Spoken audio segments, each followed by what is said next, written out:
O expresidente da Deputación de Pontevedra e a exalcaldesa de Moraña negaron calquera irregularidade na tramitación da subvención para a reforma do campo de fútbol do Buelo no 2011 na Vila Morañesa. O fiscal entende que se aboou a construtora uns 86.000 euros por un presunto sobrecusto relativo a unhas obras executadas e non contratadas. Xa houve unha obra dun campo de fútbol e despois houve outras melloras.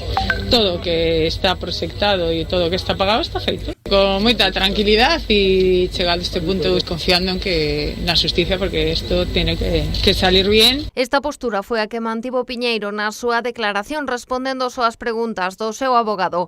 Rafael Louzán, pola súa banda, non prestou declaración e a contestar só ao interrogatorio do seu letrado, que optou por renunciar á testemunha. O expresidente provincial si falou ás portas do xulgado antes do inicio da vista. Con confianza, con tranquilidade, como é normal, eu creo que a nadie lle gusta un proceso destas características, non? Pero, bueno, finalmente, no caso noso, eu quero trasladar desde aquí que non existe ningún tipo de prexuicio para a administración, é un tema puramente administrativo.